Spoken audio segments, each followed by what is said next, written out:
Greetings troopers, welcome to the Imperial Academy.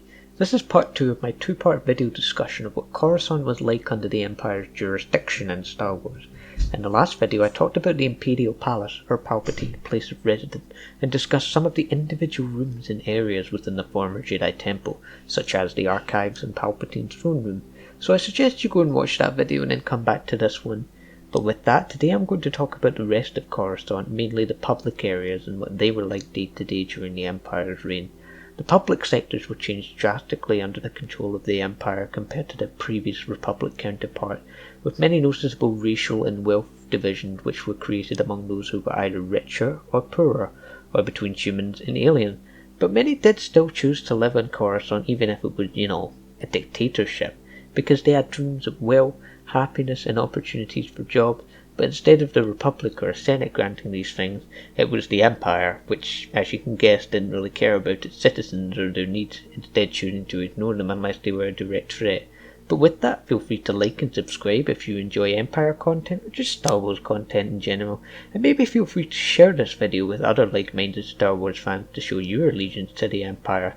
But without further ado, let's get into it. Now, as I talked about in part 1, there are two premises of Coruscant, which are the Legends and Canon version, with both being fairly different, with Legends having new characters, timelines and more intricate aspects of the Empire's rule over the planet. I'll be talking about the Canon version of Coruscant today, but I will of course leave a link in the description to the Legends Coruscant Wikipedia page if you want to know more about that. Coruscant during the rise of the Empire was appropriately named the Imperial Center or Capital, as the whole planet was now under control of the Empire and acted as a central hub world for the Empire's operations outside of the Rim and inner core, with many Grand Admirals and Moffs using the world to get away from their duties once in a while, since rebels are hardly going to attack the core worlds multiple times. The capital city, or Imperial City I should say, was home to many bases of operation for many branches of the Imperial Armada, which were built in a pattern that formed a sort of triangle shape around the Imperial Palace. This was known as the Federal District. This was a stretch of formal buildings and headquarters for many parts of the military, with each building serving their own independent function, with the palace being the command centre at the top of the triangle and the Imperial Security Bureau, or ISB for short, a naval intelligence agency at the bottom. These both played hefty roles in establishing imperial control over the planet and keeping the corporations and Coruscanti citizens in check.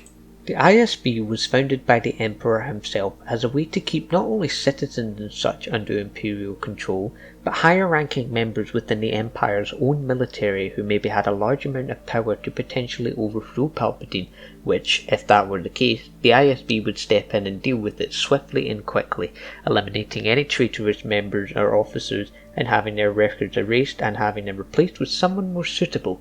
This happened all over Coruscant, essentially turning the planet into a police state, with speaking out against the Empire, displaying your own opinions, or mocking and insulting members of the Empire would most likely end up with you either being killed or taken away by the ISB for interrogation and torture, which happened on many planets throughout the galaxy leading up to the Galactic Civil War, which only helped to cause unrest among the citizens on Coruscant.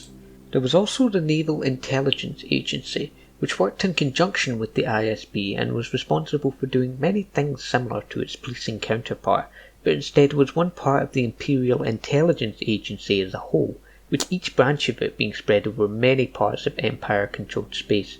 This organisation was responsible for overseeing most branches of the military, ensuring that there were no traitors among ranks and ensuring that citizens were kept in check and would crush any sort of rebellion on Empire world, which may have posed a political threat, which is what the NIA, which we'll call them for now, were effective at doing on Coruscant, with the ISB helping in these operations. This was called Compnor, and was what the ISB and NIA headquarters was simply referred to as on Coruscant, as they were responsible for instilling fear and control within Coruscanti citizens. In addition, the spread of the main intelligence branch allowed Palpatine's control to be effective across the galaxy and ensuring that no one stepped out of line. The NIA were of course responsible for the security of Coruscant, ensuring that each district of the surface and underworld was thoroughly guarded with the right amount of stormtroopers and each squad was distributed in a sector effectively, and that they at least had someone overseeing each sector and ensuring that crime was put to an end and that terrorist opposition movements were stopped. That meant swattings and arrests on buildings and houses were common, with people being suspected of terrorism against the Emperor and taken to a re-education centre and put back into the Coruscant Republic, where hopefully they didn't commit treason again. The NIA on its own was mostly responsible for dealing with high-ranking naval officers, hence the name, and was to pick and choose who shall lead what fleet and who shall serve on what vessel, where these vessels were stationed, where blockades would be set up, and how many ships should be on a planet at once, etc. So, the city. What was it like for individuals who lived on the planet's one whole city? Well, it really depended on the person and where they stayed. For example, say you lived on the other side of the planet away from the capital in buildings such as the ISB or Imperial Palace building, then you wouldn't be as terribly treated as some of the folk who lived in the capital. But that's not to say you're not under no jurisdiction from the Empire at all, but they may pay slightly less attention to you. In the capital city, in Federal District, buildings were changed drastically, being removed of their abstract republic architecture in favour of large and blocky windowless structures that served functional design. These were military buildings and used as a place of work for higher ranking Imperial officials, and were also restricted areas, as anyone caught trespassing was to be shot on sight, especially the Imperial Palace.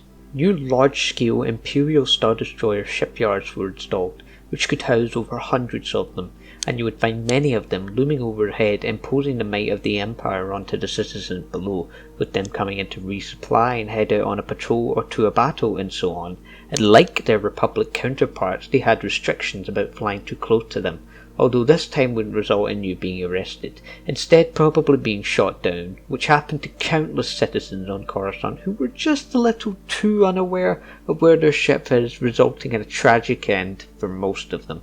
Walking around the streets, you would be bombarded by plenty of propaganda posters encouraging you to enlist within the ranks of the Empire, showcasing stormtroopers triumphing in battle, and many faces such as Vader or Palpatine, who appeared as his old self before his battle with Mace Windu, would appear in these posters, asking you to fight for them and the cause they believed in, and that you would succeed in the Empire, which was hardly the truth.